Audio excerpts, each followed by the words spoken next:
गोस्वामी तुलसीदास जी अब अयोध्या कांड में प्रवेश करते हैं। अयोध्या कांड में कहाँ से प्रवेश करते हैं गोस्वामी तुलसीदास जी? जहाँ से बाल कांड को विश्राम दिया कि जब ते राम ब्याही घर आए, नित नव मंगल मोद बधाए। जिस दिन से राम जी ब्याह करके वापस अयोध्या आए हैं, तब से आज तक अयोध्या में नित नए नवीन मंगलाचार हो रहे हैं, व्यंजन बन रहे हैं। उसी क्रम में एक दिन राजसभा में एक घटना घटित होती है। आइए दर्शन करते हैं। गोस्वामी तुलसीदास जी कहते हैं क्या कि एक समय सब सहित समाजा, एक समय सब सहित समाजा, एक समय सब सहित समाजा, एक समय सब सहित समाजा। राजसभा रघुराज विराजा, ओ राजसभा रघुराज विराजा, राजसभा रघुराज विराजा, राजसभा रघुराज विराजा। जब से भगवान ब्याह करके घर आए ना, तो सारे अयोध्या वासी बड़े प्रसन्न थे कि ठाकुर जी ने, भोले बाबा ने हमारी सारी विनती स्वीकार कर ली। हमारे राजा जी के यहाँ पर एक भी पुत्र नहीं था। आज भोले बाबा की कृपा ऐसी बरसी कि राजा जी के यहाँ पर 4 पुत्र आ गए। जब भोले बाबा ने ये कृपा पूरी कर दी, तब अयोध्या वासियों के अंदर एक दूसरी कामना का जन्म हो गया। देखिए, हमारे जीवन में ये कामनाएं ही हैं जो हमसे भला और बुरा कराने में सक्षम है। ये कामनाएं हैं, इन कामनाओं के कारण ही हम गलत दृष्टि पर जाते हैं, गलत मार्ग पर जाते हैं, केवल इन्हीं कामनाओं के कारण। ये कामनाएं ही हैं जो हमसे अच्छा कार्य भी करा लेती हैं और बुरा कार्य भी करा लेती हैं। भोले बाबा से रोज अयोध्या वासी प्रार्थना करते थे कि भगवान, हमारे राजा जी के यहाँ पर एक पुत्र हो जाए।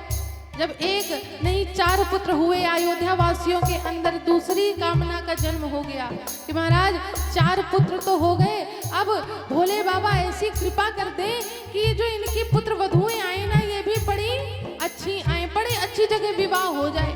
भोले बाबा ने वो भी कामना पूरी कर दी। अब अयोध्या वासियों के अंदर अब नई कामना का उद्गम हुआ। अब नई कामना आ गई अयोध्या वासियों के अंदर कि अब हमारे राजा दशरथ जी वृद्ध हो चुके हैं। अब अगर वो अपने जीते जी राघव को युवराज पद पर विराजमान करा दे, तो हमारी सारी मनोकामनाएं पूरी हो जाएंगी। भोले बाबा, फिर हम आपसे कुछ नहीं मांगेंगे। लेकिन ये केवल व्यक्ति कहता है, करता नहीं है। अगर व्यक्ति की एक कामना पूरी हो गई, तो व्यक्ति तत्काल दूसरी कामना भगवान से मांग लेता है। किसी व्यक्ति के पास अगर एक साइकिल हो, अगर उसके बगल से मोटरसाइकिल निकल जाए ना, तो यही कहेगा, अगर मेरे पास भी मोटरसाइकिल होती तो मैं ये जो 10 मिनट में जा रहा हूं तो 2 मिनट में पहुंच जाता। ठाकुर जी ने मोटरसाइकिल दे दी। अब नई कामना आ गई, जब बगल से 4 पहिया निकली। अगर ये 4 पहिया हो जाती तो बरसात में, गर्मी में हम लोग ऐसे जाते, भीग जाते हैं, लू लग जाती है, ठंड लग जाती। अगर 4 पहिया आ जाए तो आनंद आ जाए। ठाकुर जी वो भी पूरी कर दी। अब जब उस छोटी गाड़ी के आगे कोई बड़ी गाड़ी निकली ना, अरे ये बड़ी गाड़ी में तो और आराम से बैठने को मिलता है, लेटने को भी मिल जाता है। अगर ये गाड़ी मुझको मिल जाए तो आनंद आ जाए। ये मनुष्य का, ये हमारा आपका स्वभाव है। जब एक कामना पूरी हो जाएगी तो तत्काल दूसरी कामना हमारे मन में जन्म ले लेती है। ये मनुष्य का स्वभाव है। यही अयोध्या वासी कर रहे हैं। एक कामना भोले बाबा ने पूरी कर दी, तो अब कामनाएं ही कामनाएं आ गई मन में।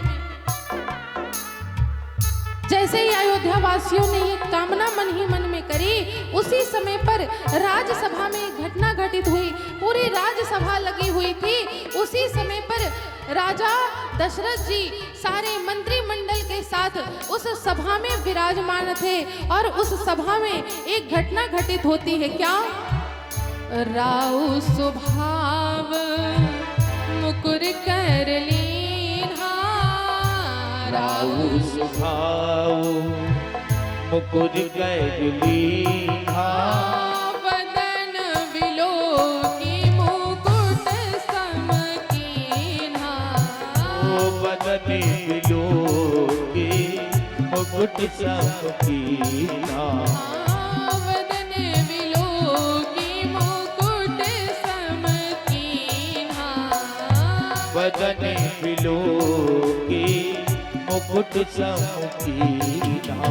राजसभा में सभी विराजमान थे। उसी समय पर राजा दशरथ जी ने जो मुकुट धारण किया था अपने शीश पर, वह हल्का टेढ़ा हो गया। जब टेढ़ा हुआ तो राजा दशरथ जी उसको सीधा करने के लिए दर्पण का प्रयोग करते। अब यहाँ पर कहा गया कि गोस्वामी तुलसीदास जी एक व्यक्ति थे, उनको राजसभा के नियम कायदे पता नहीं थे। भला राजसभा में कोई दर्पण देखता है? ये नियम नहीं है राजसभा का। लेकिन यहाँ पर मानसकारों ने कहा है कि ये कोई राजा दशरथ जी आज कोई साधारण दर्पण नहीं देख रहे हैं। ये राजा दशरथ जी कौन सा दर्पण देख रहे हैं? अपना जीवन रूपी दर्पण, जो उन्होंने अपना जीवन व्यतीत किया है उस दर्पण को देख रहे हैं। और यही निवेदन करते हैं कि समय समय पर अपने जीवन रूपी दर्पण को हर व्यक्ति को देखना चाहिए। ये जो हम सुबह शाम देखते हैं उस दर्पण को देखने से काम बनने वाला नहीं है। हमें अपना जीवन रूपी दर्पण देखना चाहिए कि हमने अपने जीवन में क्या कमाया, क्या किया और क्या खोया, और आगे का जीवन हमको किस प्रकार निकालना है। हमें दूसरों की बातों में नहीं आना चाहिए। राजा दशरथ जी की सारी सभा प्रशंसा कर रही है कि दशरथ जी आपके जैसा कोई इस संसार में चक्रवर्ती सम्राट नहीं हुआ। आप बड़े धर्म धुरंधर हैं, धर्मशील हैं, दानवीर हैं। लेकिन राजा दशरथ जी अपने जीवन रूपी दर्पण को देख करके सोचते हैं कि ये जो क्या सभा कह रही है ये सत्य कह रही है। हमें दूसरों की प्रशंसा में नहीं आनी चाहिए, क्योंकि जब दूसरे प्रशंसा करते हैं तो पीठ पीछे वही हंसते हैं। क्यों? जब प्रशंसा होगी तो व्यक्ति के अंदर अहंकार आएगा, और जब अहंकार आ गया तो वही व्यक्ति सद्मार्ग से गलत मार्ग पर चला जाता है। इसलिए हमें दूसरों की प्रशंसा पर ध्यान नहीं देना चाहिए। हमें स्वयं आत्मनिरीक्षण करना चाहिए, आत्म अवलोकन करना चाहिए कि जो हमसे दूसरे व्यक्ति कह रहे हैं क्या वो सत्य है। दशरथ जी ने अपना जीवन रूपी दर्पण देखा, तब उन्होंने क्या पाया? हाँ, श्रवण समीप भय सित केशा, श्रवण समीप भय श्रुत केशा, मनहु जरठपन असे उपदेशा, मनहु जरठपन असे उपदेशा। राजा दशरथ जी ने जब अपना जीवन रूपी दर्पण देखा, तब उन्होंने उस दर्पण को देख करके क्या पाया कि मेरे अब कान के पास के बाल सफेद हो गए। कि श्रवण समीप भय सित केशा, जब ये कान के पास ये जो कनपट्टी है, अगर इसके बाल सफेद हो जाएं तो समझ लीजिए कि अब हमारी वृद्धा अवस्था आ गई। अब लेकिन कलयुग में ये नियम लागू नहीं होता। और हमारे ढोलक वाले के कान के बाल सफेद हो गए, ये मान लो बुढ़ा हो गया, मान लीजिए अब तो, है ना, वृद्धा अवस्था आ गई। अब ये राजपाट छोड़े, अपना ढोलक बजाना छोड़े और भगवान का भजन करने जाए। तो ये आजकल अब नियम नहीं लागू हो सकता। क्यों? क्योंकि अब तो 10 साल और 12 साल के बच्चों के भी बाल सफेद होने लग गए। दूसरों की क्या कहें, हमारे खुद के होने लग गए। दूसरों की क्या कहें। लेकिन देखिए, ये तो जो हम खाद्य पदार्थ पा रहे हैं, केमिकल इस्तेमाल करते हैं, ये उसके प्रभाव के कारण है। लेकिन आप तब समझ समझ जाइए कि अब हमारा शरीर काम करना बंद कर दिया। अब हमको राज काज जो घर का जो जिम्मेदारियां हैं ना, वो अपने पुत्र पौत्रादियों को देनी चाहिए। जब हमारा शरीर शिथिल होने लग जाए, अर्थात अगर आप 60 पार हो गए, आपके पुत्र का विवाह हो गया, अब आप समझ जाइए कि अब मुझे घर की जिम्मेदारियों से मुक्त होना है। लेकिन माताओं की सबसे बड़ी जिम्मेदारी ही तब आती है जब घर में बहू आती है। माताएं सोचती हैं कि बहू आ गई, अगर मैं जिम्मेदारी से मुक्त हो गई तो कल से ये मुझको रोटी पता नहीं दे या ना दे। अभी तो मेरे पास चाबी है पैसे वाली, माल पानी वाली, तो उसके भय के कारण मुझे गरम गरम रोटी मिल जाती है। अगर मैंने ये चाबी दे दी ना तो पता नहीं कल से रोटी मिले या ना मिले। तो आजकल ये व्यक्ति सोचने लगा है, लेकिन ऐसा नहीं करना है। हमें जब जान जाइए कि अब हमारा शरीर काम नहीं कर रहा है ज्यादा, तो उसी समय आप अपने पुत्र पौत्रादियों को घर की जिम्मेदारी दे दीजिए। भाई बंधु हैं, अगर कोई काम करते हैं, दुकान करते हैं, तो दुकान की जिम्मेदारी दे दीजिए। किसानी करते हैं, किसानी की जिम्मेदारी दे दी कि लो बेटा अब तुम संभालो इसको, अब चाहे तुम बनाओ या चाहे बिगाड़ो। और अगर आप अपने रहते हुए जिम्मेदारी दे देंगे तो इतना विश्वास है कि आपको ये पता चलता रहेगा कि मेरी जो बनाई हुई संपदा है, संपत्ति है, ये सही हाथ में गई या गलत हाथ में। अगर वह गलत दिशा में जा रही है तो अभी आप संभालने के योग्य हैं, अभी आप संभाल सकते हैं। अब पता चला आप सीताराम हो गए, उसके बाद जिम्मेदारी तो अब बात ही वही है कि बेटे को मिलेगी, बहू को मिलेगी, फिर तो आप देखने नहीं आएंगे कि वो बना कि बिगड़ा। इसलिए अपने रहते हुए जिम्मेदारी देने का स्वभाव बनाइए। दशरथ जी को पता चला कि अब मेरी वृद्धावस्था आ गई, उन्होंने तुरंत मन में विचार बना लिया, नृप युवराज राम कह देहु, नृप युवराज राम कह देहु,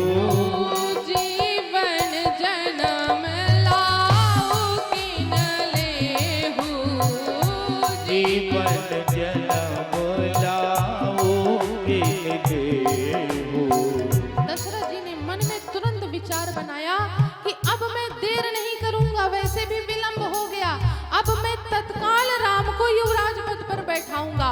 और जैसे मन में विचार आया वैसे दशरथ जी पहुंच गए वशिष्ठ जी के पास।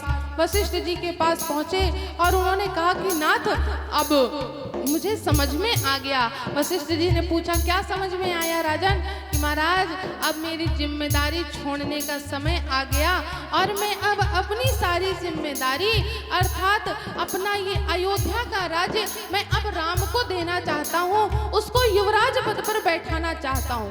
अब आप मुझको कोई शुभ मुहूर्त बताइए कि जिस मुहूर्त में मैं राम का राज तिलक कर सकूं।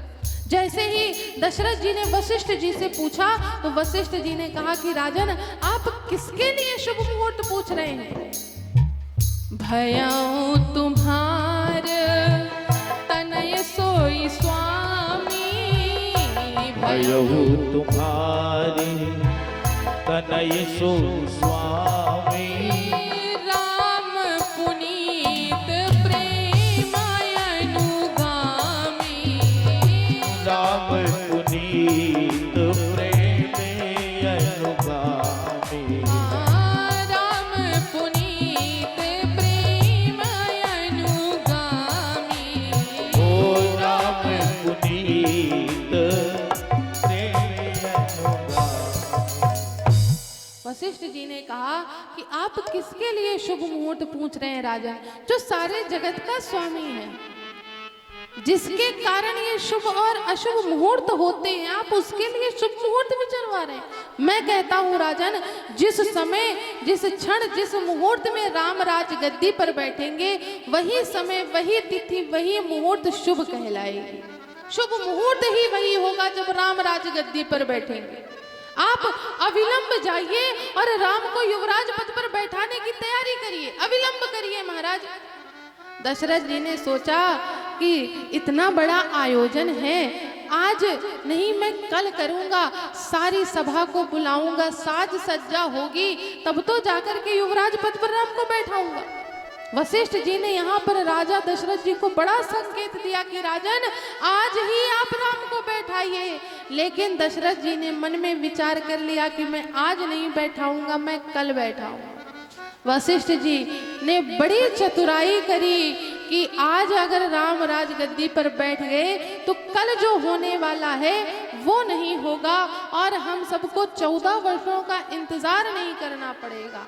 लेकिन कहा गया है ना कि चाहे लाख करो चतुराई, कर्म का लेख मिटे ना रे भाई। जो हमारे इस लीलार में लिखा है, जो भाग्य में लिखा है, वो होकर रहेगा। और फिर ये तो ठाकुर जी की इच्छा है, राम जी की इच्छा है, भला इसको कोई क्या बदल सकता है।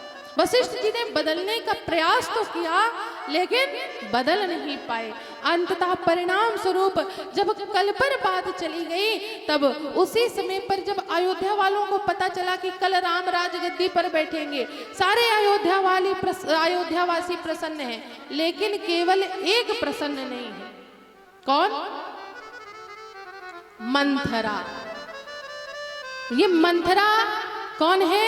तो कैकेयी माता की दासी है, उनके साथ दाहेज में आई थी ये मंथरा रानी। जब पता चला कि राम राज गद्दी पर बैठने वाले हैं, अब मंथरा को ऐसा लग रहा था कि मानो जब राम जी के राज्याभिषेक की तैयारियां हो रही थी, दीप जल रहे थे, तब मंथरा बार बार सोचती थी कि ये दीप से उजाला ना हो, यहाँ पर अंधकार हो जाए।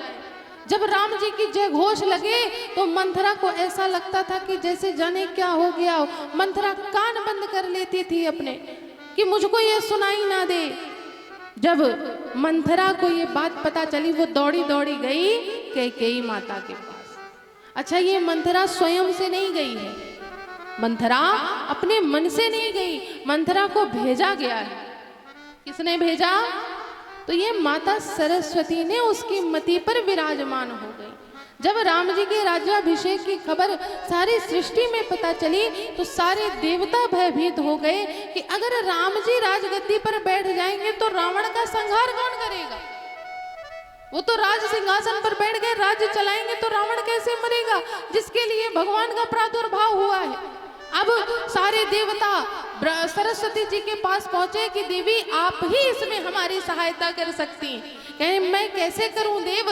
कहें आप अयोध्या में किसी की भी मति पर बैठ जाइए और राम जी का राज्याभिषेक रोक दीजिए। सरस्वती जी ने कहा देवताओं सावधान हो जाइए, अयोध्या में ऐसा कोई नहीं है जो राम के विमुख जाएगा।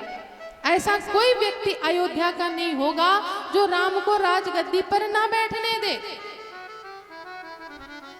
हाँ, एक व्यक्ति ऐसा है जो अयोध्या का नहीं है, अगर उसकी में मति पलट पाने में सामर्थ्य रही तो आपका काम बन जाएगा। तब जाकर के माता सरस्वती मंथरा की मति पर विराजमान हुई और मंथरा गई माता कैकेयी के पास। माता कैकेयी को जब पता चला कि राम का राज्याभिषेक होने वाला है, माता कैकेयी बड़ी प्रसन्न हुई, मंथरा को गले से लगा लिया, कहने लगी आज तुमने मुझे बड़ी खुशी की बात बताई है, आज तुमको जो चाहिए मैं देने को तैयार हूँ। तो मंथरा ने यहाँ पर माता कैकेयी की मति को भ्रमित कर दिया, माता कैकेयी की मति को पलट दिया। और सत्य बात तो ये है कि इतना सामर्थ्य सृष्टि में किसी के अंदर नहीं था कि माता कैकेयी की मति को पलट सके, उनकी मति को भ्रमित कर सके। क्योंकि इस संसार में अगर सबसे ज्यादा सबसे अधिक कोई राम जी को स्नेह करता था तो वो मेरी माता कैकेयी थी। माता कैकेयी भरत से ज्यादा राम जी को प्रेम करती थी, उनको स्नेह करती थी। माता कैकेयी के जैसा राम जी से प्रेम और कोई नहीं कर सकता था। तो फिर माता कैकेयी ने वनवास क्यों मांगा राम जी के लिए? क्योंकि ये राम जी की इच्छा थी। जब बाल्या अवस्था में राम जी एक दिन खेलते खेलते आए और माता कैकेयी की आंखों को बंद कर दिया। माता कैकेयी से कहने लगे पहचानिए कौन है? तो माता कैकेयी ने सोचा कि मेरा राम तो ऐसे शरारत नहीं करेगा, वो तो बड़ा शांत स्वभाव का है, ये जरूर लखन लाल का कार्य होगा। उन्होंने कहा तुम लखन लाल हो? तब राम जी ने कहा माता आप हार गई, अब मैं जो आपसे मांगूंगा आपको वो मुझे देना पड़ेगा। कैकेयी माता ने कहा मांगो पुत्र क्या चाहिए। तब यहाँ पर राम जी ने कहा कि माता जब पिताजी मेरा राज्याभिषेक करने की तैयारी करें ना तो आप मेरे राज्याभिषेक की जगह पर मेरे लिए 14 वर्षों का वनवास मांग लीजिएगा। माता कैकेयी ने कहा कि राघव मैं तुम्हारे बिना 14 वर्ष कैसे व्यतीत करूंगी, और मैं ऐसा नहीं कर सकती। अगर मैंने ऐसा किया तो मैं जीवित नहीं रह पाऊंगी, बाकियों की तो बात छोड़ दो। राम जी ने कहा कि माता आप मुझसे प्रेम करती हैं ना। कहे राघव चाहे तुम कोई भी मुझसे यत्न करा लो, कोई भी मेरी परीक्षा ले लो, मैं तुमसे सबसे अधिक प्रेम करती हूँ। राम जी ने कहा अगर माता आप प्रेम करती हैं तो आप सौगंध खाइए कि मैंने जो आपसे मांगा है ना वो आप मुझको प्रदान करेंगी। और मैं ये जानता हूँ माता कि जब आप ये वरदान मेरे पिता से मांगेंगी ना तो मुझे इतना विश्वास है कि आपको फिर दोबारा भरत कभी मां नहीं कह के पुकारेगा। आपको वैधव्य जीवन जीना पड़ेगा। आपके नाम से कोई भी माता अपनी पुत्री का नाम नहीं रखेगी, आपको दुनिया त्याग देगी माता। तब कैकेयी माता ने कहा कि राघव मुझे और किसी की कोई चिंता नहीं है। अगर मैंने तुम्हारे लिए 14 वर्षों का वनवास मांगा तो एक बात बताओ राघव, सारी दुनिया मुझको त्याग दे, मुझको कोई फर्क नहीं पड़ता, लेकिन तुम मुझे वचन दो कि तुम मेरा त्याग कभी नहीं करोगे। तब राम जी ने वचन दिया माता मैं आपका सदा सर्वदा आपसे प्रेम करूंगा और मैं आपका त्याग कभी नहीं करूंगा। तब उसी वचन को आज निभाने के लिए माता कैकेयी ने अभिनय किया है कि मैं मंथरा की बात पर आ गई। बात तो सत्य में ये थी कि उस वचन का पालन करने के लिए आज कैकेयी माता मंथरा के कहने पर कोप भवन चली गई। कोप भवन गई, राजा दशरथ जी कैकेयी जी से मिलने आए। जब मिलने आए तो मंथरा ने कहा कि रानी तो कोप भवन में। राजा दशरथ जी कोप भवन पहुंचे और कैकेयी जी से कारण पूछा कि आप किस कारण से कोप भवन में आई हैं। देखिए पहले ना एक लड़ाई का घर बनाया जाता था, कमरा कक्ष। अगर कोई क्रोधित है तो आप उस कक्ष में जाइए तो पता चल जाएगा कि आज कोई क्रोधित है और आपकी समस्या सुनी जाएगी, उसका समाधान होगा। अब आजकल का कोप भवन तो माताओं की रसोई हो गई है। सत्य बात है कि नहीं? अगर माता गुस्सा में है तो किचन का ही सामान टूटेगा, बर्तन इतनी तेज तेज पटकेंगी माताएं कि बाहर तक आवाज जाएगी, समझ जाएंगे कि आज कुछ गड़बड़ हो गई है। तो आज का कोप भवन तो किचन हो गया है, रसोई घर हो गया है। पहले एक कोप भवन बनाया जाता था। माता कैकेयी उसी कोप भवन में गई। राजा दशरथ जी ने कारण पूछा कि आप किस कारण से क्रोधित हैं, किसने आपको क्रोधित किया, मैं उसको प्राण दंड दे दूंगा। तब माता कैकेयी ने कहा कि मुझको क्रोधित करने वाला और कोई नहीं, आप ही हैं। कहे मैं कैसे? कहने लग गई कैकेयी माता आपको एक बात याद है? कहे क्या? कि देवासुर संग्राम में आपने मुझसे कहा था कि मांगो कैकेयी तुम क्या वरदान मांगती हो, तुम मुझसे 2 वरदान मांगो। जब मैंने आपके प्राणों की रक्षा करी थी तब दशरथ जी ने कहा मुझको याद है कैकेयी, मांगो क्या मांगती हो? अरे तुम 2 की बात कर रही हो, मैं तो 4 वरदान देने के लिए तैयार हूँ। तब कैकेयी माता ने कहा कि नाथ मुझको 4 वरदान नहीं चाहिए, आप मेरे 2 ही वरदान मुझको प्रदान कर दीजिए, वही मेरे लिए बहुत है। दशरथ जी ने कहा मांगो देवी क्या मांगना है? तब कैकेयी जी ने कहा कि नाथ मैं ऐसे नहीं मांगूंगी, पहले आप सौगंध खाइए कि जो मैं मांगूंगी आप वो मुझको प्रदान करेंगे। दशरथ जी ने कहा कि मैं तुम्हारी सौगंध खा करके कहता हूँ कि जो तुम मांगोगी मैं तुमको दूंगा। तब कैकेयी जी ने कहा मेरी सौगंध नहीं, आप राम की शपथ खा करके कहिए कि मैं जो मांगूंगी आप वो मुझको प्रदान करेंगे। दशरथ जी ने यहाँ पर राम जी की सौगंध खाई कि मैं राम की सौगंध खा करके कहता हूँ कैकेयी जो तुम मुझसे मांगोगी वो मैं तुमको दूंगा। जब राम जी की सौगंध दशरथ जी ने खा ली। अब माता कैकेयी वरदान मांगना प्रारंभ करती हैं। सबसे पहला वरदान मांगा माता कैकेयी ने कि सुनहु प्राणपति भावत जी का, सुनहु प्राणपति भावत जी का, देहु एक वर भरतहि टीका, देहु एक वर भरतहि टीका, सुनहु प्राणपति भावत जी का, सुनहु प्राणपति भावत जी का, देहु एक वर भरतहि टीका, देहु एक वर भरतहि टीका।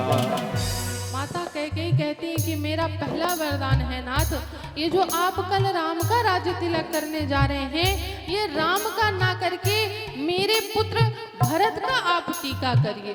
राम को कल राजगद्दी पर ना बैठाया जाए, मेरे पुत्र भरत को बैठाया जाए। ये मेरा पहला वरदान है। राजा दशरथ जी ने जब सुना तो उन्होंने कहा कि कैकेयी, वैसे मुझको आपकी ये बात तो नहीं समझ में आ रही कि आप आज राम से अधिक भरत से स्नेह कर रही हैं।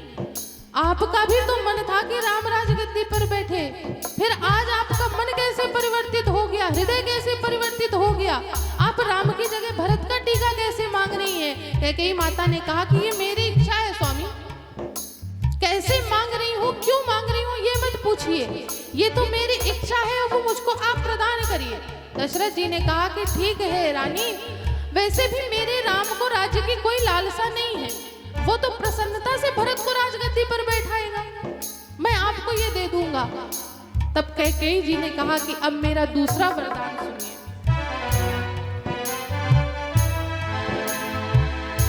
दूसर वर मांगहु कर जोरी, दूसर बरे माँ गहु कर जोरी, पूर्वहु नाथ मनोरथ मोरी, पूर्वहु नाथ मनोरथ मोरी।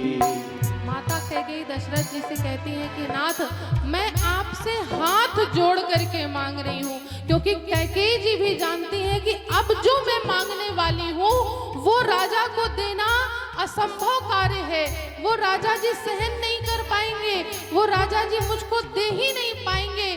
इसीलिए कैकेयी माता जानती हैं, इसीलिए कह रही हैं कि नाथ, मैं आपसे हाथ जोड़ करके अपना दूसरा वर मांग रही हूँ, और मैं यही आशा करती हूँ कि आप मेरे इस वरदान को पूर्ण करेंगे। दशरथ जी ने कहा कि कौन सा वरदान देवी? तब कैकेयी कहती हैं क्या? तापस वेश विशेष उदासी, तापस वेश विशेष उदासी, 14 बरस राम वनवासी, 14 बरस राम वनवासी, 14 बरस राम वनवासी, ओ 14 बरस राम वनवासी। तापस वेश विशेष उदासी, 14 वर्ष राम वनवासी। हे नाथ, मेरा दूसरा वरदान ये है कि राम को 14 वर्षों का वनवास दिया जाए, और ये कोई साधारण वनवास ना हो नाथ। तापस वेश विशेष उदासी, तपस्वी का वेश धारण करें, और तपस्वियों में भी विशेष तपस्वी, अर्थात उनका किसी नगर में जाना वर्जित हो, वो किसी नगर में ना जाएं, तपस्वी का वेश धारण करके रहें, वन में निवास करें, बिना चरण पादुकाओं के चलें। जैसे ही माता कैकेयी ने ये वरदान मांगा, मानो दशरथ जी के प्राण पखेरु उड़ गए। जैसे ही कैकेयी जी की ये बात सुनी, राजा दशरथ जी जिस स्थान पर खड़े थे उसी स्थान पर धरनी से गिर गए, धरनी पर गिर गए और कैकेयी जी से कहने लगे कि कैकेयी, ये तुम मेरे साथ कोई विनोद कर रही हो क्या? ये अगर विनोद है तो इसको बंद कर दो, इस विनोद को, कहीं इस विनोद के कारण मेरे प्राण ना चले जाएं। कैकेयी जी ने कहा कि नाथ, मैं कोई विनोद नहीं कर रही हूँ, मैं आपसे सत्य कह रही हूँ। दशरथ जी ने कहा कि कैकेयी, तुम पहला वरदान भरत का टीका मांग रही हो, वो मैं तुमको दे दूंगा, लेकिन अपने इस दूसरे वरदान को वापस ले लो कैकेयी। मैं ये वरदान नहीं दे सकता, एक वरदान मैं तुमको दे दूंगा, भरत का टीका मैं करा दूंगा। माता कैकेयी कहती हैं कि राजन, अगर आपको देना है तो मुझको ये दोनों वरदान दीजिए, अन्यथा मुझको कोई वरदान नहीं चाहिए। अगर आपको देना है तो ये मुझको दोनों वरदान दीजिए। अगर आपने ये दोनों वरदान नहीं दिए ना तो अपनी जिह्वा से कभी ये मत निकालिएगा क्या, रघुकुल रीति सदा चली आई, रघुकुल रीति सदा चली आई, प्राण जाए पर वचन न जाए, वो प्राण जाए पर वचन न जाए। माता कहती है कि राजन, अगर आपने मुझको ये दोनों वरदान प्रदान नहीं किए तो अपनी जिह्वा से कभी ये मत कहिएगा कि रघुकुल की रीत है ये कि प्राण चले जाएंगे, लेकिन इस रघुकुल की रीत नहीं जाएगी। जो वरदान दे दिया, जो संकल्प दे दिया, वो कभी वापस नहीं होगा, निरर्थक नहीं होगा। ये कभी अपनी जिह्वा से मत निकालिएगा। आप मुझको मत दीजिए, मुझे दोनों वरदान नहीं चाहिए। अगर आपको देना है तो मुझको दोनों वरदान प्रदान करिए। माता कैकेयी मान नहीं रही है, राजा दशरथ जी नाना प्रकार से मना रहे हैं। जब कैकेयी जी नहीं मानी तब राजा दशरथ जी अंततः हार करके, थक हार के जमीन पर बैठ गए और अब राजा दशरथ जी के अंदर इतनी क्षमता नहीं बची कि अब वो कैकेयी जी से वाद और विवाद कर सके। बहुत तो समझाया लेकिन माता कैकेयी नहीं मानी। जब माता कैकेयी नहीं मानी ना, तब यहाँ पर राजा दशरथ जी अब भोले बाबा को मनाना प्रारंभ करते हैं। क्या कहते हैं?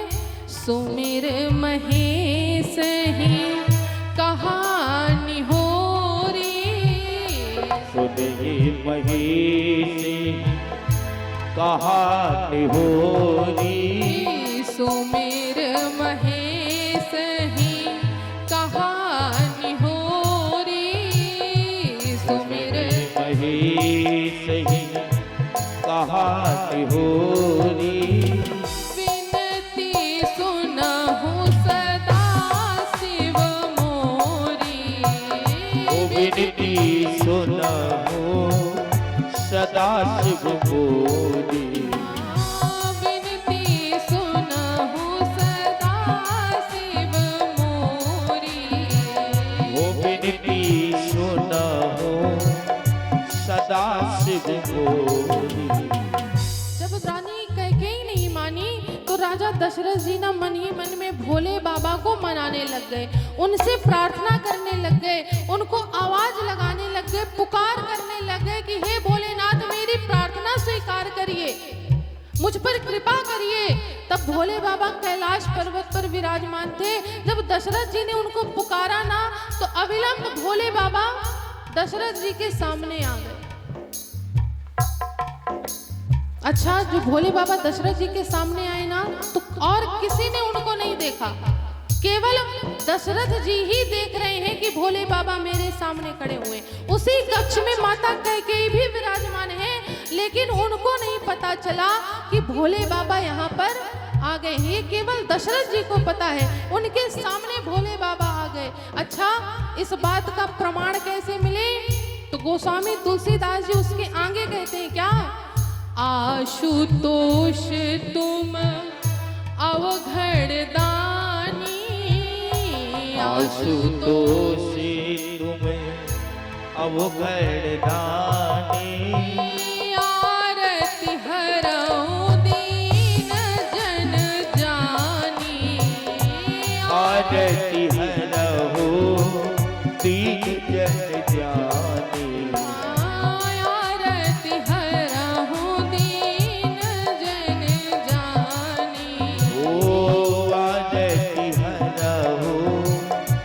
दीन जन जाने।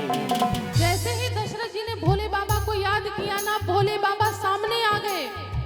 जब सामने आए ना, तब दशरथ जी ने उनसे कहा है कि आप तो अवघड़धानी हैं, आप सबकी प्रार्थना सुनते हैं, तो आज मेरी भी प्रार्थना सुन लीजिए।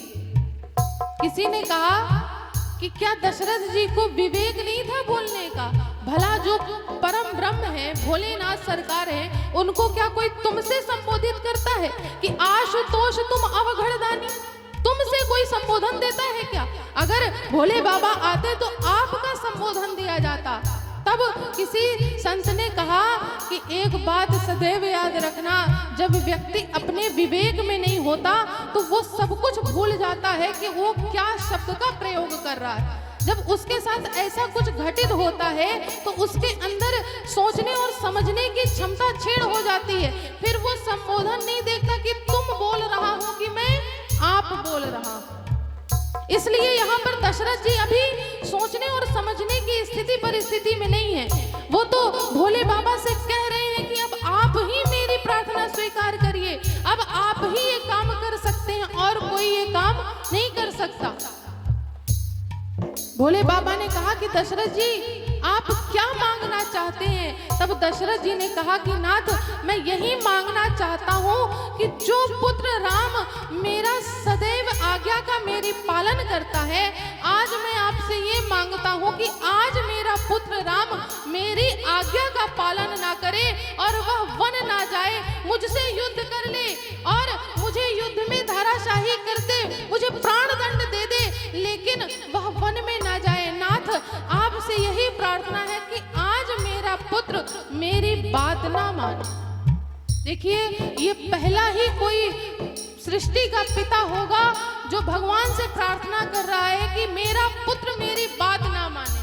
अन्यथा इस कलिकाल में तो जितने भी पिता हैं सब भगवान से यही प्रार्थना करते हैं कि हमारा पुत्र हमारी कोई एक बात तो मान ले, सारी ना माने, कम से कम एक तो मान ले। एक संत जी थे, वो एक नगर में गए। संत जी के पास एक व्यक्ति आए, कहने लगे कि महाराज हम बड़े दुखी हैं। संत जी ने पूछा क्यों दुखी हो? कहे हमारा बेटा हमारी कोई बात नहीं मानता, हमारी सेवा नहीं करता, हमारी कोई बात नहीं सुनता। संत जी ने उसके पुत्र को बुलाया और समझाया कि क्यों नहीं अपने माता पिता की बात मानते, उनकी बात मानो, उनकी सेवा करो। बेटे ने कहा ठीक है। और संत जी ने कहा कि देखो श्रवण कुमार को, श्रवण कुमार ने अपने माता पिता की कितनी सेवा करी। अब मैं जब भी सुनूं ना तुम्हारे बारे में तो यही सुनूं कि अमुक व्यक्ति का पुत्र श्रवण कुमार है। व्यक्ति, उस बच्चे ने कहा ठीक है महाराज। एक साल बाद पुनः उन संत जी का उस नगर में दोबारा दौरा हुआ। तब फिर वह व्यक्ति आया तो संत जी ने पूछा अब ठीक है, बेटा सेवा करता है? कहे महाराज बिल्कुल नहीं करता, आपकी भी बात उसने नहीं सुनी। कहे पुत्र को फिर बुलाया गया, एक बात बताओ, तुमने मेरी बात क्यों नहीं सुनी? उस समय तो तुमने हाँ बोल दिया कि हाँ मैं श्रवण कुमार की तरह सेवा करूंगा। तब उस बच्चे ने कहा महाराज आपने तो कह दिया कि श्रवण कुमार की तरह सेवा करो, लेकिन मेरे माता पिता अंधे तो हो। क्यों? क्योंकि श्रवण कुमार के माता पिता तो अंधे थे। तो जिनको नहीं करना तो वो यही तर्क देते हैं कि पहले माता पिता जब अंधे होंगे तब हम सेवा करेंगे। ये कलिकाल के पुत्र हैं। यहाँ दशरथ जी कह रहे हैं कि मेरा पुत्र आज मेरी बात ना माने, और कलिकाल के पिता कहते हैं कि मेरा पुत्र मेरी कोई एक बात तो मान ले। ये है त्रेता और कलयुग में अंतर। भोले बाबा से राजा दशरथ जी ने ये प्रार्थना करी, तब भोले बाबा के सदैव हृदय में राम जी विराजमान रहते हैं। भोले बाबा कहने ही वाले थे कि ठीक है दशरथ जी मैं आपका ये काम कर दूंगा। इतने में राम जी ने हृदय से पुकार लगाई, नाथ बिल्कुल हाँ मत करिएगा, अन्यथा जिस कार्य के लिए मैं आया हूँ वो कर नहीं पाऊंगा। भोले बाबा ने कहा कि राजा दशरथ जी मैं आपको ये नहीं दे सकता। अगर मैंने आपको ये दिया, आपका पुत्र आपकी बात नहीं मानेगा तो आप धर्म के विरोधी हो जाएंगे। आप ये जो दिन रात आपने अपने धर्म को निभाया है, धर्म धुरंधर बने हैं, आपका वह पद आपसे छिन जाएगा। दशरथ जी ने कहा मुझे मंजूर है, मुझे ऐसे धर्म धुरंधर की उपाधि नहीं चाहिए, आप मुझसे ये पद छीन लीजिए। बोले बाबा ने राम जी से कहा दशरथ जी तो नहीं मान रहे। बोले राम जी कहें आप थोड़ी और प्रयास करिए, कहें मेरे प्रयास से बस नहीं होगा, आपको भी इसमें सहयोग देना पड़ेगा। भोले बाबा ने कहा कि मैं एक बार आपको और सोचने का अवसर देता हूँ। उसी समय पर राजा दशरथ जी ने अपनी जब आंखों को बंद किया तो उनकी आंखों के सामने उनके पूर्वजों का चरित्र आगे आ गया। अभी तक उन्होंने अपने पूर्वजों का चरित्र केवल सुना था। आज जब भोले बाबा के कहने पर जब राजा दशरथ जी ने अपनी आंखों को बंद किया तो राम जी की माया के प्रभाव से उनके पूर्वजों का चरित्र उनकी आंखों में आ गया। और उनके पूर्वजों के चरित्र में जब उनके पूर्वज राजा हरिश्चंद्र का चरित्र उनकी आंखों के सामने आया कि हमारे पूर्वज राजा हरिश्चंद्र ने अपने धर्म को निभाते निभाते क्या परित्याग किया।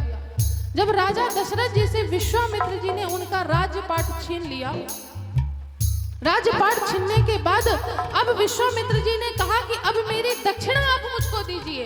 राजपाट सब छीन लिया, ले लिया और अब कहते हैं कि मेरी दक्षिणा मुझको दीजिए। तब हरिश्चंद्र ने कहा नाथ मैंने तो सब कुछ आपको दे दिया, अब मेरे पास एक फूटी कौड़ी नहीं बची। विश्वामित्र जी ने कहा मैं ये नहीं जानता, मुझको तो दक्षिणा चाहिए। जब दक्षिणा मांगी विश्वामित्र जी ने तब हरिश्चंद्र जी और तारा और उनके पुत्र रोहित तीनों राज्य से जब बाहर गए तब वहां पर उनका मोल लगाया गया, उनका क्रय किया गया। तो एक शमशानवासी ने हरिश्चंद्र को खरीद लिया और एक व्यापारी ने तारा और रोहित को ले गए। जब तारा और रोहित को ले गए ना तो कुछ दिनों बाद रोहित को अर्थात हरिश्चंद्र जी के पुत्र रोहित को सर्प ने काट लिया। और जब सर्प ने काट लिया तो जब रोहित की मृत्यु हुई उस समय पर तारा बहुत विलाप कर रही हैं, रो रही हैं, इसलिए कि कोई तो मेरी सहायता करो, आज मेरा पुत्र यहाँ पर मृत पड़ा हुआ है और कोई तारा को एक गज कपड़ा देने के लिए तैयार नहीं है। एक निवेदन करें कि जब व्यक्ति का बुरा समय आता है ना तो उसका कोई साथ नहीं देता है, चाहे कोई राजा हो या रंक हो। इतने बड़े राजा की पत्नी आज 2 गज कफन के लिए दर दर भटक रही हैं। ये विधाता की करनी है कि जो विधि कर्म में लिखा विधाता मिटाने वाला कोई नहीं, वक्त पड़े पर गज भर कपड़ा देने वाला कोई नहीं। जो विधि कर्म में लिखा विधाता मिटाने वाला कोई नहीं, वक्त पड़े पर गज भर कपड़ा नहाने वाला कोई नहीं। जो विधि कर्म में लिखा विधाता मिटाने वाला कोई नहीं, जो विधि कर्म में लिखा विधाता मिटाने वाला कोई नहीं, वक्त पड़े पर गज भर कपड़ा देने वाला कोई नहीं। वक्त पड़े पर गज भर कपड़ा देने वाला कोई नहीं।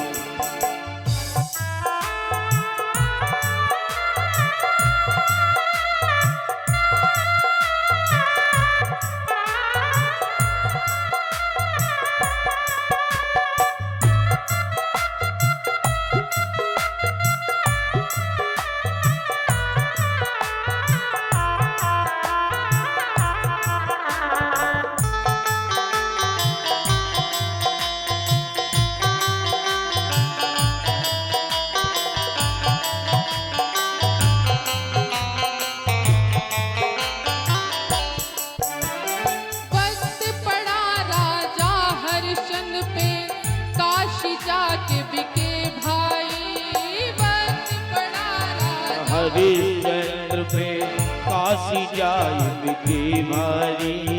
वक्त पड़ा राजा हरिश्चंद्र पे काशी जाके बिके भाई। वक्त पड़ा राजा हरिश्चंद्र पे काशी जाए बिके भारी। रोहित दास को डस्यो सर्प ने, रोती थी उसकी माई। रोहित दत्त को डसो सर्प ने, रोती थी उसकी माई।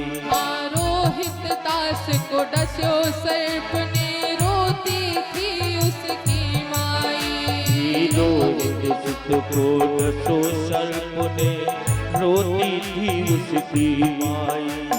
उसी समय रोहित को देखो बचाने वाला कोई नहीं। उसी समय रोहित को देख बचाने वाला कोई नहीं।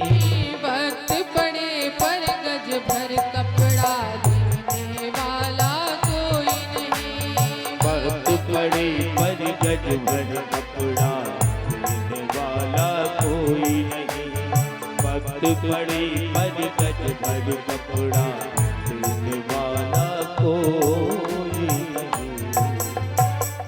जब व्यक्ति का बुरा समय आता है ना, तब उसका साथ कोई नहीं देता, सब उसको ठुकरा देते हैं, निकाल देते हैं। आज वही राजा हरिश्चंद्र जो लोगों को दान करते नहीं थकते थे, आज उनके पुत्र की मृत्यु पर कोई 2 गज कपड़ा नहीं दे रहा है, कोई कफन देने को तैयार नहीं है। और तारा देवी कहाँ गई है रोहित को लेकर के? उसी शमशान में गई जहां राजा हरिश्चंद्र चौकीदारी में लगे रहते थे। जब तारा रोहित को गोदी में लेकर के पहुंची, हरिश्चंद्र ने रोक लिया, कहने लगे कि बिना करके आप अंदर नहीं जा सकती, आप अपने पुत्र का संस्कार नहीं कर सकती।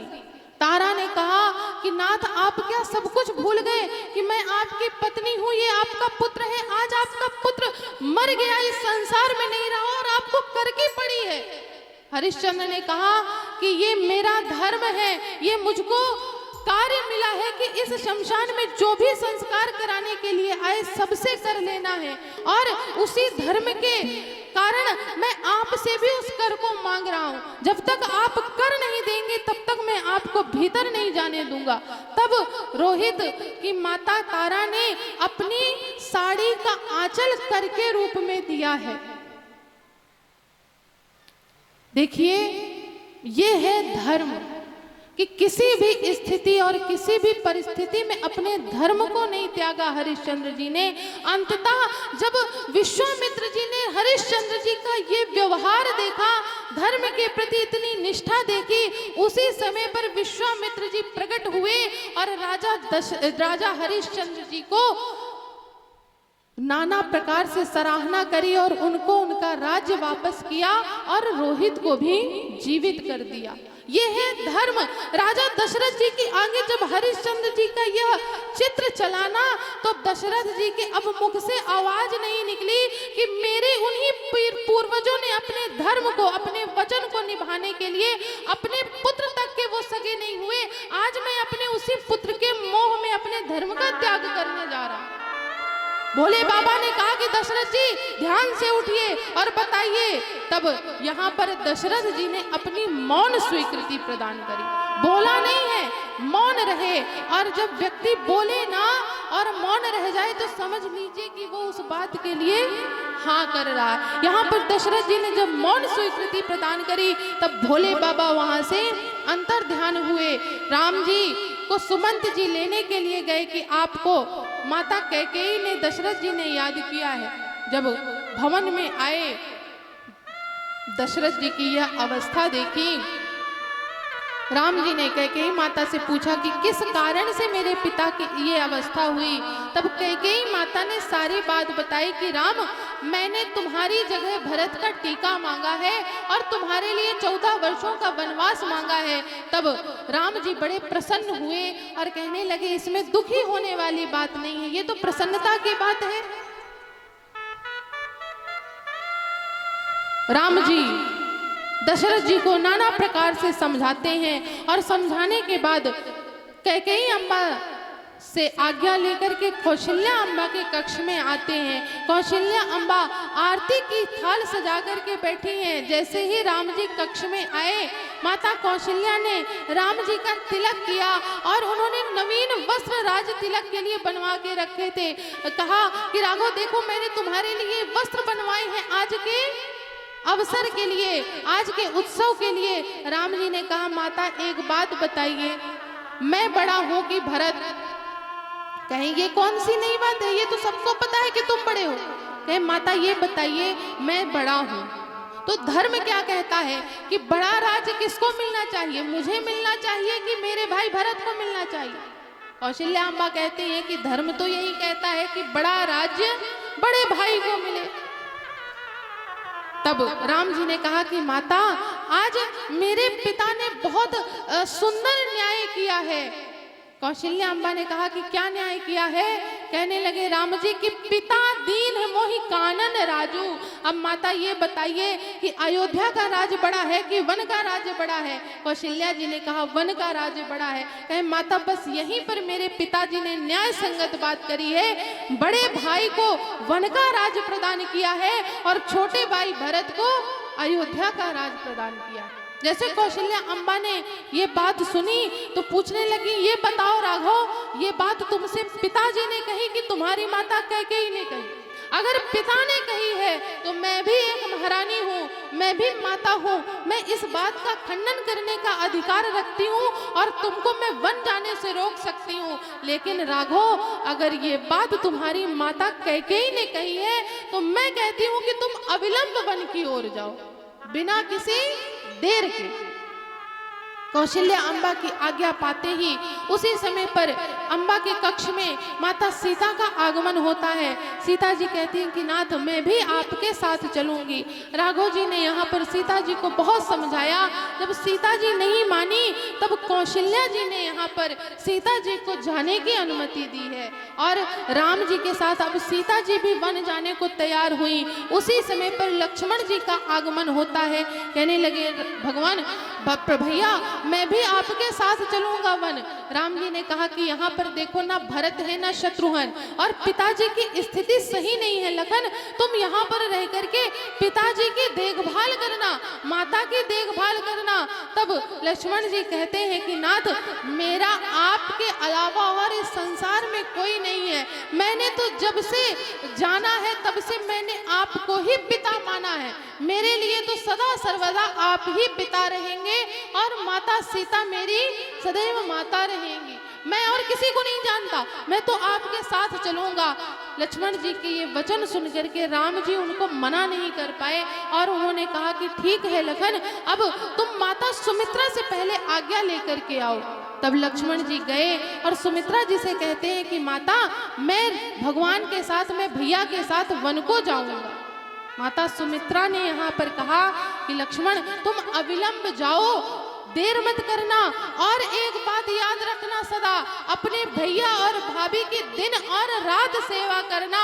और आज से राम तुम्हारे पिता हैं और सीता तुम्हारी माता है। और एक बात लक्ष्मण और बता दूं कि जब राम यहाँ से चले जाएंगे तो ये अयोध्या नहीं रहेगी, कि अवध तहाँ जहाँ राम निवासु, अयोध्या वही है जहाँ राम निवास करते हैं। अगर तुम भैया राम के साथ वन चले गए तो जहाँ तुम निवास करोगे, जहाँ राम निवास करेंगे वही अयोध्या कहलाएगी। तुम अविलंब जाओ और मेरे पुत्र राम की दिन और रात सेवा करना। जब वापस 14 वर्षों बाद आए ना तो मुझको ये ना सुनने को मिले कि लक्ष्मण से सेवा में कोई कमी रह गई। देखिए हम आप माता कौशल्या के त्याग को तो जानते हैं, माता कैकेयी ने क्या त्याग किया ये सबको लगभग पता है, लेकिन अगर इस मानस में सबसे बड़ा किसी ने त्याग किया है तो वो माता सुमित्रा ने किया। ना उनके पुत्र को राज्य मिलना था, ना उनके पुत्र को वनवास जाना था, लेकिन धन्य है माता सुमित्रा, वो निस्वार्थ होकर के राम से प्रेम करती हैं और उसी प्रेम के वशीभूत होकर के अपने पुत्र लक्ष्मण को राम जी को सौंप देते। ये है माता सुमित्रा। सुमित्रा जी का ये राम जी के प्रति प्रेम निस्वार्थ है। देखिए प्रेम तब कहलाता है जब वह निस्वार्थ भाव से किया जाए, जिसमें कोई स्वार्थ ना निहित हो। हम आप जीवन में जो प्रेम करते हैं ना उसमें कहीं ना कहीं स्वार्थ निहित होता है, चाहे पिता का पुत्र के प्रति हो या पिता का पुत्र के प्रति, पुत्र का पिता के प्रति, भाई का भाई के प्रति। किसी से भी हम प्रेम करेंगे तो एक स्वार्थ निहित होता है, लेकिन धन्य है माता सुमित्रा कि उन्होंने निस्वार्थ राम जी से प्रेम किया है। और उनके प्रेम की पराकाष्ठा तो तब पार हो गई जब लक्ष्मण जी को शक्ति लगी।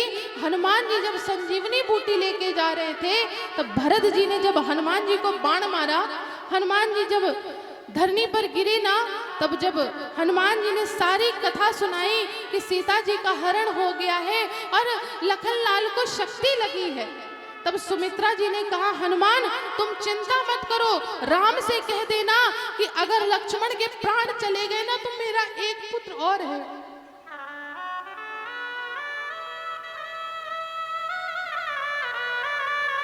मैं शत्रुघ्न को भेज दूंगी लेकिन मेरी सीता को अवश्य लेके आना। ये है माता सुमित्रा। अगर प्रेम किसी से करिए ना तो निस्वार्थ होकर करिए। धन्य है माता सुमित्रा। इस मानस में अगर किसी ने सबसे बड़ा राम जी के वनवास जाने में त्याग किया है तो वो माता सुमित्रा ने किया है। माता सुमित्रा के ये वचन सुन करके माता कौशल्या, जब उन्होंने ये सुना सुमित्रा जी के वचन ना, कौशल्या जी ने नाना प्रकार से सराहना करी सुमित्रा जी की। और दोनों भाई और माता सीता अब वन जाने के लिए तैयार होते हैं। मंथरा रानी ने ना तपस्वी परिधान लेकर के आई और तीनों को तपस्वी परिधान दिए और तपस्वी परिधान धारण करके बिना खड़ाहों के आज चरण पादुका के राम जी, लक्ष्मण जी और माता सीता दशरथ जी के समीप जाकर के खड़े हुए और उनसे आज्ञा मांगी। दशरथ जी ने बहुत समझाया कि राघव तुम मत जाओ, वन को मत जाओ, राम जी नहीं माने और वे अब अयोध्या से जाने लगे। जब अयोध्या से जाने लगे तो दशरथ जी आधीर हो गए और आधीर होकर के सुमंत जी से कहा सुमंत जाओ, मेरा राम कभी नंगे पैर इस धरती पर नहीं चला, आज मैंने देखा उसके पैर में चरण पादुका नहीं है। अगर मेरा राम नंगे पैर इस धरती पर कदम रखेगा उसको कांटे लग जाएंगे, उसको कंकड़ चुभ जाएंगे। सुमंत तुम जाओ और मेरे राम को, लक्ष्मण को, सीता को रथ पर बैठाओ और 4 दिन जंगल का भ्रमण कराना और वापस ले आना। सुमंत जी दशरथ जी की बात मान करके रथ लेकर के राम जी के सामने खड़े हो गए। राम जी के सामने खड़े हुए और कहा कि पिताजी का आदेश है नाथ, आप इस रथ पर बैठ जाइए और मैं आपको वन तक छोड़ देता हूं। अभी ये नहीं बताया कि 4 दिन में घुमा के लाने के लिए कहा है पिताजी ने। राम जी और सीता जी को रथ पर बैठाया लक्ष्मण जी सहित। जब उनका रथ अयोध्या की नगर सीमा से निकलने लगा, सारे नगरवासी, सारे अयोध्यावासी आज राम जी के रथ के पीछे दौड़ने लग गए। कहने लगे नाथ आज आप जहां जाएंगे ना वहां हम भी जाएंगे, हम आपके बिना नहीं रह सकते। आप अगर यहाँ पर नहीं है तो हम जीवित नहीं रहेंगे नाथ, आप हमको भी लेकर के चलिए। अयोध्या वासियों का ये प्रेम देख करके राघव जी ने सुमंत जी से कहा कि तात इनको पीछे पीछे आने दीजिए, कुछ देर में थक हार करके ये स्वयं वापस चले जाएंगे। सारे अयोध्यावासी पीछे पीछे चल दिए और अंततः सबसे पहले रात्रि हुई। रात्रि में श्री राघव जी सरकार रथ को रुकवाते हैं और तमसा नदी के किनारे प्रथम रात्रि विश्राम करते हैं। जब रात्रि का दूसरा पहर आया तब राम जी ने सुमंत जी से कहा कि तात अब अयोध्यावासी सो रहे हैं, यही सही समय है यहाँ से आगे जाने का। और राम जी की माया के प्रभाव से सारे अयोध्यावासी सोते रहे और राम जी, लक्ष्मण जी, सीता जी सहित रथ को आगे बढ़ा करके दूसरे दिन तीसरे पहर पर श्रृंगवेरपुर पहुंचते हैं। जब सुबह हुई अयोध्या वासियों ने देखा कि राम जी का रथ गायब है, राम जी नहीं है। जब आगे बढ़े तो रथ के चिन्ह भी गायब हो गए थे। तब जाकर के अयोध्या वासी पुनः वापस अयोध्या आते हैं और भगवान अब श्रृंगवेरपुर पहुंचते हैं। श्रृंगवेरपुर पहुंचते ही